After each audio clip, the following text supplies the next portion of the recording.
Hello friends. तो आज के इस लेक्चर में हम बात करने वाले हैं viscosity and flow of liquid में।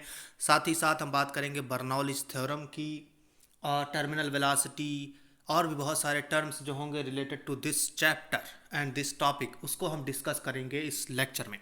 तो दोस्तों, उससे पहले आप सबसे रिक्वेस्ट है कि अभी तक आपने हमारा चैनल सब्सक्राइब नहीं किया है तो प्लीज़ सब्सक्राइब करें। और जहाँ जहाँ भी आपके फ्रेंड्स टीजीटी, पीजीटी या फिर CSIR, नेट, JRF या और भी फिजिक्स से रिलेटेड कंपटीशन एग्ज़ाम्स की तैयारी कर रहे हो तो उन्हें इसकी लिंक शेयर कर दें और अगर पसंद आता है तो लाइक ज़रूर करें। अब हम बात करेंगे, जैसे कि हमने बताया कि विस्कोसिटी से पहले कुछ चीज़ें हैं, क्योंकि विस्कोसिटी का मतलब है कि हम किसी मीडियम की बात कर रहे हैं, किसी एक लिक्विड की बात कर रहे हैं या किसी गैसियस मीडियम की बात कर रहे हैं। अब एक लिक्विड की अगर हम बात कर रहे हैं तो उस लिक्विड के लिए, जैसे हर चीज़ हम पढ़ते हैं फिजिक्स में तो उसका एक आइडियल केस होता है, वैसे ही अगर हम लिक्विड को पढ़ रहे हैं तो उस लिक्विड के लिए भी एक आइडियल केस होता है। और उस आइडियल लिक्विड को हम दो प्रॉपर्टीज से पहचानते हैं। उसकी दो प्रॉपर्टीज इस तरीके से होती हैं। पहली होती है ज़ीरो कंप्रेसिबिलिटी, यानी कि शून्य संपीड्यता। अब इसका मतलब क्या है कि अगर हमारे पास में कोई भी मटेरियल है, उसके ऊपर हम कितना ही प्रेशर लगा दें, उसके वॉल्यूम में चेंज नहीं आना चाहिए। तो उस तरीके के लिक्विड को हम क्या बोलते हैं? Zero compressible liquid. ठीक है। और दूसरी जो कंडीशन है फॉर आइडियल लिक्विड वो है जीरो विस्कोसिटी। विस्कोसिटी का मतलब है कि अगर हमारे पास में कोई भी लिक्विड फ्लो करेगा तो उसकी जो लेयर्स होंगी, डिफरेंट डिफरेंट लेयर्स के बीच में एक घर्षण, एक फ्रिक्शनल फोर्स एक्ट करता है। वो फ्रिक्शनल फोर्स ही विस्कस कहलाता है, विस्कस फोर्स कहलाता है। अगर वो जीरो है किसी भी गिवन लिक्विड के लिए तो उस आइडियल लिक्विड को हम क्या बोलते हैं? आइडियल लिक्विड कहते हैं। तो आइडियल लिक्विड की दो कंडीशन होती हैं, zero compressibility and zero viscosity. अब इसी में एक और भी बहुत ही इंपॉर्टेंट डेफिनेशन है जिसको हम कहते हैं stream line flow. Stream line flow क्या है? जैसे मान लीजिए हमारे पास में कोई भी लिक्विड है, वो फ्लो कर रहा है, जैसे कि इस पिक्चर में आपके पास में डिपेक्टेड है, दिखाया गया है, प्रदर्शित किया गया है। तो हमारे पास में कोई भी लिक्विड है, इस तरीके का फ्लो कर रहा है। तो अगर ये लिक्विड इस तरीके से फ्लो करे कि किसी एक पॉइंट, जैसे मान लीजिए ए से पास होने वाला संपूर्ण जो लिक्विड होगा वो सेम वेलोसिटी से पास होगा ए से, और उसका पाथ भी क्या होगा? सेम होगा। यानी कि liquid flows in such a way that all the particles of liquid passing through a single point. किस पॉइंट से? Single point. जैसे मान लीजिए कोई ए है, बी है, सी है, फॉलो अ सेम पाथ। जैसे ए से निकल गया तो इसका पाथ जो है वो वही होगा जो ए फॉलो कर रहा है। इसी तरीके से बी फॉलो कर रहा है, सी फॉलो कर रहा है। अब इसमें एक और बहुत इंपॉर्टेंट चीज़ है, जैसे हमें किसी पॉइंट के ऊपर लिक्विड की वेलोसिटी निकालनी होती है तो क्या करेंगे? हम टेंजेंट ड्रॉ करेंगे। तो tangent will show the direction of the velocity of liquid. और साथ ही साथ एक बात यहाँ पर और भी याद रखनी है कि दो टेंजेंट्स जो होंगी वो कभी आपको कट नहीं करेंगे। अगर कट करेंगे तो उस पॉइंट के ऊपर दो डायरेक्शन हो जाएगी लिक्विड के फ्लो की, और वो पॉसिबल नहीं है। इसलिए जो टेंजेंट लाइन्स होंगी वो कभी एक दूसरे को कट नहीं करेंगी। एक दूसरा फ्लो होता है, उसको बोलते हैं जिगजैग फ्लो या टर्बुलेंट फ्लो। तो टर्बुलेंट फ्लो को कैसे डिफाइन करते हैं? मान लीजिए हमारे पास में कोई भी लिक्विड है, वो फ्लो कर रहा है किसी डायरेक्शन में, ठीक है। अब क्या हो सकता है? ये जब ही तक स्ट्रीम लाइन फ्लो होगा जब तक उसकी एक डेफिनेट वेलोसिटी होती है। उस वेलोसिटी को हम लोग अभी बताएंगे, आपको क्रिटिकल वेलोसिटी बोलते हैं, जहाँ तक वो क्या होता है? स्ट्रीमलाइन फ्लो होता है। फिलहाल अभी हम उसको नेक्स्ट जो है स्लाइड में डिस्कस करेंगे। अभी तक ये समझ लीजिए कि turbulent flow is a flow जिसमें हमारा लिक्विड जो है वो स्ट्रीमलाइन फ्लो नहीं होगा, बल्कि क्या होगा?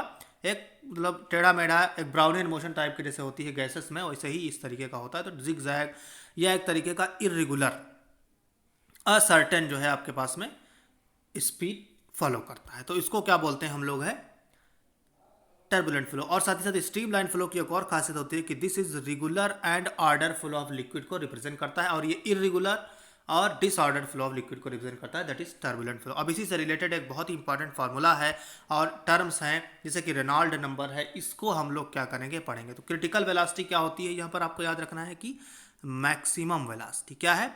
The maximum velocity up to which the flow of liquid क्या रहता है? Streamline flow. क्योंकि हमने अभी बताया था कि अगर वेलोसिटी बढ़ा दोगे तो स्ट्रीम लाइन फ्लो ना करके टर्बुलेंट फ्लो हो जाएगा। तो एक मैक्सिमम वैल्यू ऑफ वेलोसिटी जब तक क्या होता है हमारा फ्लो स्ट्रीम लाइन बना रहता है, उस मैक्सिमम वैल्यू को, ये मैक्सिमम जो मैं बार बार कह रहा हूँ ये बहुत जरूरी है, क्योंकि कभी कभी पूछा जाता है कि क्रिटिकल वेलोसिटी कौन सी वेलोसिटी है, मैक्सिमम वेलोसिटी है, मिनिमम वेलोसिटी है, या क्या है, किस तरीके से, जहाँ तक वो पूरी डेफिनेशन आपको दे देगा एग्जामिनर। बस आपसे पूछेगा कि मैक्सिमम वेलोसिटी यानी कि ये इतना ब्लैंक कर देगा, तो आपको ये मैक्सिमम वेलोसिटी वाला टर्म जो है याद रखना है। अब यहाँ पर रो क्या है, डेंसिटी है आपके पास में ऑफ मीडियम, ठीक है, क्योंकि जिस किसी ना किसी मीडियम में तो लिक्विड फ्लो करेगा, या मतलब ए क्या है आपके पास में, रेडियस ऑफ द ट्यूब है, जिस ट्यूब में वो फ्लो कर रहा है, ठीक है। ये जो है आपके पास में ये मीडिया क्या है, बेसिकली लिक्विड का ही डेंसिटी है, ठीक है। अब हमारे पास में रेनॉल्ड नंबर, के क्या है, रेनॉल्ड नंबर है, और यही आपके पास में क्या है, और ईटा क्या है, कोफिशिएंट ऑफ विस्कोसिटी है। ये तो सिंपल सा है, कोई प्रॉब्लम ही नहीं है। अब ये केटा की के क्या है हमारे पास में, के लेस देन 1000, कभी कभी ये कोई दूसरा नंबर भी हो सकता है, लेकिन 1000 जो है वो एक आइडियल नंबर अभी तक तो माना गया है।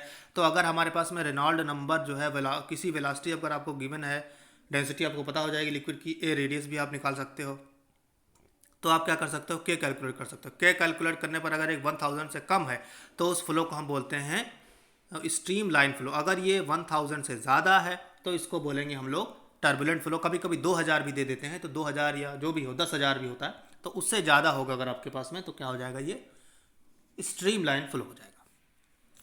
तो इस तरीके से आपको याद रखना है, दिस इज के ईटा बाई रो। अब आते हैं नेक्स्ट स्लाइड की तरफ। इतना तो हमने डिस्कस कर लिया है। अब हम बात करेंगे अपने मेन जो टॉपिक है, जो हेडलाइन थी, वो हेडलाइन थी विस्कोसिटी। तो इस विस्कोसिटी को कैसे डिफाइन करते हैं, जैसे कि बताया भी था, property of a liquid that opposes the relative motion of its different layers is called viscosity. तो डिफरेंट लेयर, जैसे मान लीजिए कोई भी लिक्विड है इस तरीके का, वो फ्लो कर रहा है हमारे पास में इस तरीके से, तो हर लेयर जो है वो दूसरी लेयर के ऊपर वो एक फोर्स लगाती है जो कि उसके मोशन को अपोज करती है, या यूं कहिए पीछे वाली ऊपर वाली नीचे वाले को दबा रही है। यानी कि एक बड़ा आदमी जो होता है, जैसे गरीब को क्या करता है, वो दबाता है ताकि वो ऊपर ना निकल जाए, उससे बड़ा ना हो जाए। तो इसी तरीके से यहाँ पर भी कुछ है, वैसा तो खैर नहीं है। और जैसे कि आपने फ्रिक्शन तो पढ़ा ही होगा, जैसे मान लीजिए सॉलिड सरफेस है, उसके ऊपर आप कोई ब्लॉक जो है उसको अगर आप आगे बढ़ाते हो किसी फोर्स एफ से, ड्रैग करते हो ऑन दी सरफेस, तो क्या होता है, frictional force that is F of A, वो एक्ट करने लगता है, फ्रिक्शनल फोर्स एक्ट करने लगता है। और उसी तरीके से जब कोई लिक्विड जो है फ्लो करता है, उसमें एक जो लेयर है नीचे वाली, वो ऊपर वाली के ऊपर फोर्स लगाती है, जो कि उसकी मोशन को क्या करती है, रोकती है, ठीक है। तो ये क्या है, इसको बोलते हैं, इस जो अपोजिंग प्रॉपर्टी को हम लोग विस्कोसिटी बोलते हैं। और ये जो विस्कोसिटी है, ये इसकी एक खासियत ये है कि ये तभी अपीयर होती है जब रिलेटिव मोशन होती है बिटवीन द लेयर्स। अगर हमारे पास में जल है, वो शांत है, तो विस्कोसिटी वहाँ पर एक्ट नहीं करेगी। विस्कोसिटी को हम डिफाइन ही करते हैं for the relative motion in a single liquid, in a same liquid, ठीक है। अब वेलोसिटी, जैसे हमारे पास में सॉलिड होता है, तो सॉलिड में ऐसा लेयर वाला मोशन तो कुछ होता ही नहीं, क्योंकि वहाँ पर मॉलिक्यूल जो होते हैं एक दूसरे से टाइटली बाउंडेड होते हैं, ठीक है। तो अब टाइटली बाउंडेड है तो सीधी सी बात है, वहाँ पर रिलेटिव मोशन नहीं हो रही है बिटवीन द लेयर्स, तो विस्कोसिटी क्या होगी, सॉलिड के लिए जीरो विस्कोसिटी होगी। ये आप रिमेंबर रखिए या इसका स्क्रीनशॉट ले लीजिए, ये बहुत ही इंपॉर्टेंट है, क्योंकि आपसे पूछा जा सकता है कि लिक्विड है तो उसके लिए वेलोसिटी क्या, विस्कोसिटी क्या होती है, क्योंकि ऐसे ही क्वेश्चन पूछे जाते हैं, सॉलिड के लिए विस्कोसिटी क्या होगी, दैट इज जीरो। इसी तरीके से liquid has more viscosity than gas, ये भी बहुत इंपॉर्टेंट है, आपको ये भी याद रखना है, क्योंकि यही सब सवाल हैं जो कि पूछे जा सकते हैं मल्टीपल चॉइस क्वेश्चन में। तो पीजीटी के लिए, उसके लिए बहुत इंपॉर्टेंट है। अब एक और भी बहुत ही इंपॉर्टेंट है, जैसे कि वेलोसिटी ग्रेडियंट। अब अगर आप लोगों को याद होगा, जो हमने हीट कंडक्शन या थर्मल कंडक्शन वाला जो लेक्चर बनाया था, उसमें हमने टेम्परेचर ग्रेडियंट की बात करी थी। बिल्कुल वैसा ही वेलोसिटी ग्रेडियंट यहाँ पर हम लोग डिफाइन करने जा रहे हैं। वेलोसिटी ग्रेडियंट क्या है, the rate of change of velocity, the rate of change of velocity with respect to the distance delta v upon delta z between the two layers। वही जो टू लेयर्स हैं हमारे पास में, इन दो लेयर्स के बीच की जो डिस्टेंस है, और साथ ही साथ डायरेक्शन क्या लेंगे, perpendicular to the flow of liquid, हमेशा लेते हैं वही, तो सिंपल सा है, कोई प्रॉब्लम नहीं है। तो rate of change of velocity with respect to the distance perpendicular to the direction of flow of liquid and between the two layers of the liquid, इसको बोलते हैं velocity gradient। अब इसको हमने क्यों डिफाइन किया है, इसको डिफाइन करने का कारण है क्योंकि हमें चाहिए है विस्कस फोर्स की डेफिनेशन, और उसको डिफाइन करने के लिए हमें वेलोसिटी ग्रेडियंट को डिफाइन करना ही पड़ेगा। अब हमारा जो मेन तो है वो है विस्कस फोर्स। तो विस्कस फोर्स को डिफाइन करने के लिए सीधे से हम क्या करेंगे, विस्कस फोर्स डिपेंड करता है टू फैक्टर्स के ऊपर। पहला फैक्टर है कि एरिया जो है दैट इज दिस ए, उसके क्या होता है, डायरेक्टली प्रोपोर्शनल होता है। और साथ ही साथ जो ग्रेडियंट है जिसको अभी हमने डिफाइन किया delta we upon delta Z, उसके डायरेक्टली प्रोपोर्शनल है। अब इसमें हमने वन डायमेंशन की बात करी है तो इसमें एक्स ले लिया है, ठीक है। तो अब ये डेल्टा वी एक्स डायरेक्शन के क्या परपेंडिकुलर होती है, जेड होती है या वाई होती है, तो हमने जेड ले लिया है, कोई प्रॉब्लम नहीं है। तो परपेंडिकुलर डिस्टेंस लेनी होती है, तो delta we x upon delta Z के भी प्रोपोर्शनल है। प्रोपोर्शनलिटी कांस्टेंट हटा देंगे तो एक नया कांस्टेंट आ जाएगा, that is eta.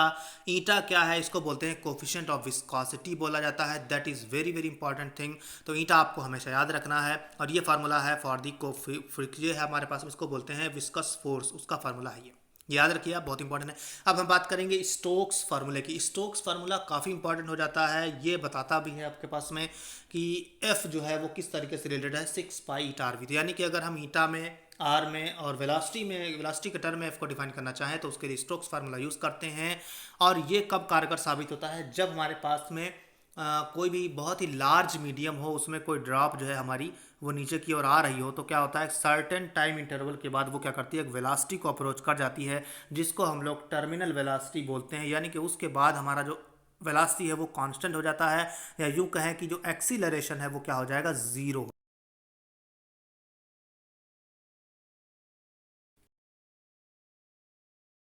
Sorry friends for the inconvenience.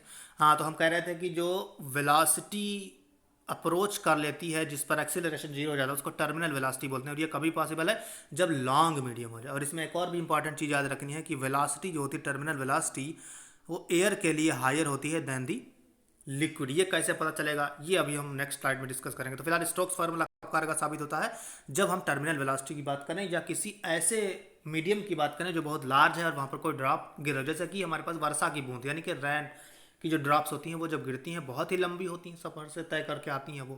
तो इसका मतलब है वहाँ पर हमारे पास में ये स्टोक्स फार्मूला उसके वेट को बैलेंस कर लेता है और वहाँ से ये निकल के आता है। तो this is about Stokes formula, ये याद रखना है, बहुत बार पूछा जाता है इसे डायरेक्ट रिलेशन। अब हम टर्मिनल वेलोसिटी के बारे में थोड़ा सा पढ़ लेते हैं, इसका एक्सप्रेशन क्या है, और ये बहुत इंपॉर्टेंट है।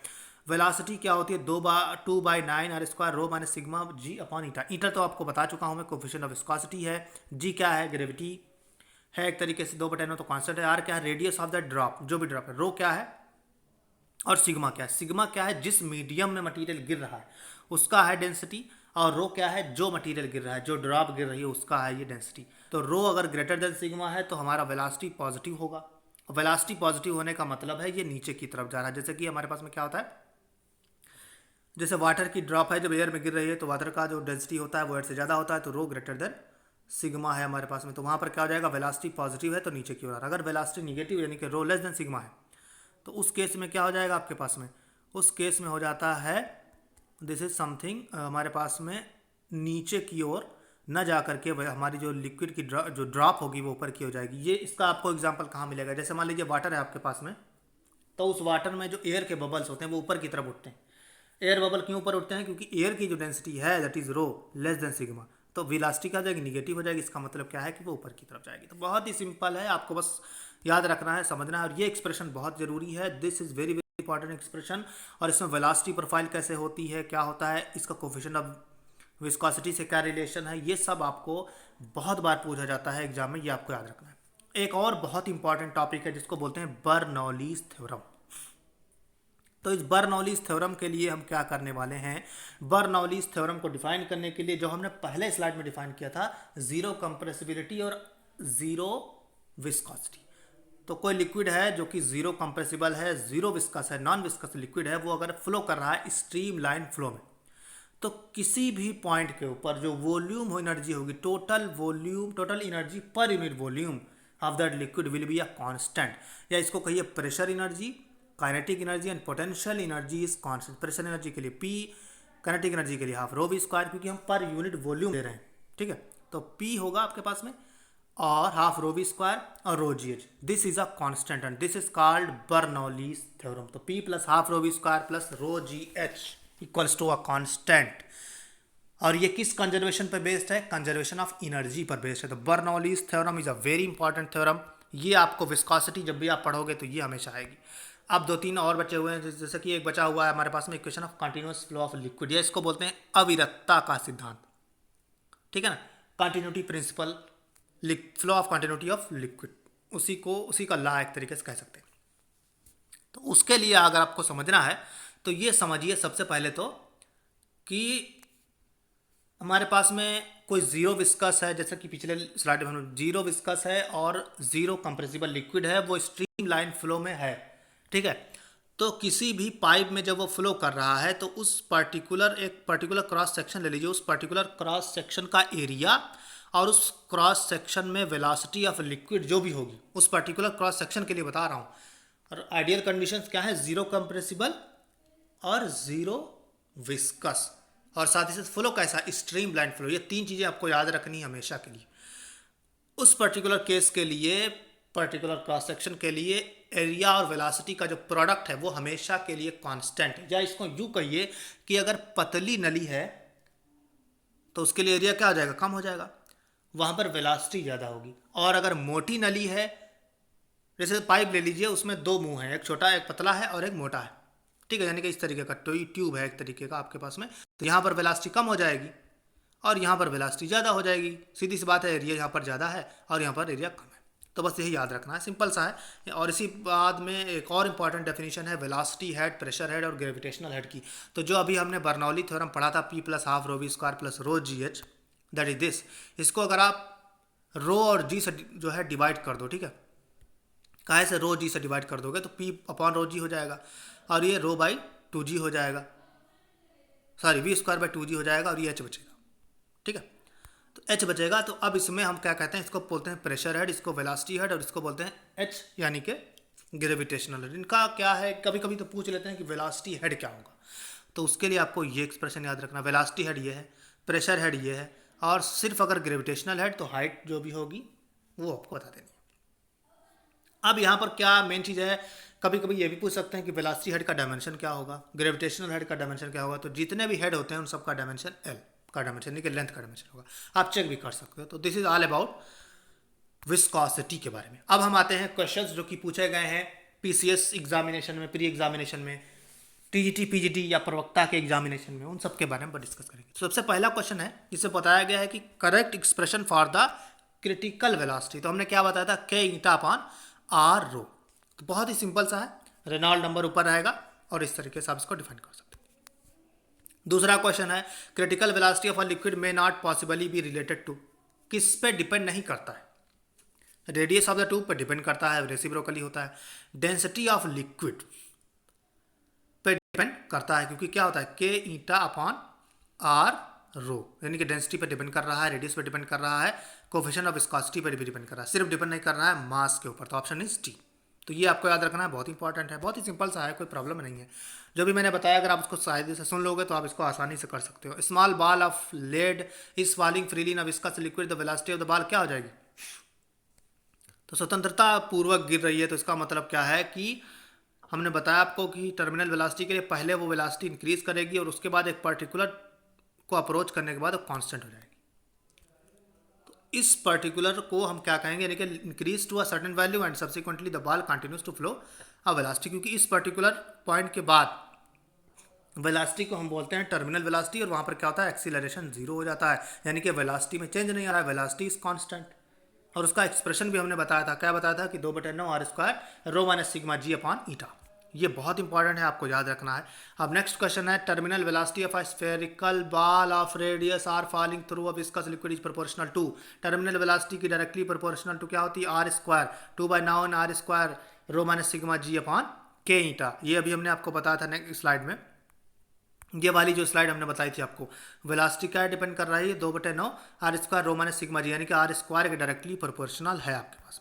तो यही हमारा क्वेश्चन भी है, इसमें पूछा गया है डायरेक्टली कि वेलोसिटी जो है किस पे डिपेंड कर रही है, तो r² पे डिपेंड कर रही है। देखिए कब तक पूछा गया, पीछे से पूछा गया है 2008 तक और उसके बाद 2013 पूर्वक तक पूछा गया। बहुत इंपॉर्टेंट क्वेश्चन है ये, आप याद रखिए। अब हम आते हैं स्टेटमेंट ऑफ बर्नौली प्रमेय की तरफ। स्टेटमेंट क्या है इसका, स्टेटमेंट तो यही है हमारे पास में कि ½ ρv² + ρgh + p, यानी कि P + ½ ρv² + ρgh, यानी कि क्या होता है कि पर यूनिट वॉल्यूम में टोटल एनर्जी, यानी कि प्रेशर एनर्जी, काइनेटिक एनर्जी और जो पोटेंशियल एनर्जी होती है वो क्या होती है, कांस्टेंट होती है। तो यही है बर्नौलीज प्रमेय। अब नेक्स्ट क्वेश्चन है हमारे पास में से पूछा गया कि बर्नौलीज प्रिंसिपल किस लॉ ऑफ कंजर्वेशन बेस है। तो अभी हमने क्या बताया था आपको, law of conservation of energy, law of conservation of energy पर बेस्ड है। तो ऑप्शन इज बी आपके पास में हो जाएगा। तो बस यही है, this is all about viscosity. और आई थिंक और आई होप कि आपको ये वीडियो पसंद आया होगा। तो दोस्तों, अगर आपको ये वीडियो पसंद आता है तो प्लीज़ लाइक, शेयर और सब्सक्राइब करना ना भूलें, ताकि हमारे जो भी वीडियो हम अपलोड करें उसकी नोटिफिकेशन आप तक आसानी से पहुंचती रहे। तो थैंक्स फॉर वॉचिंग।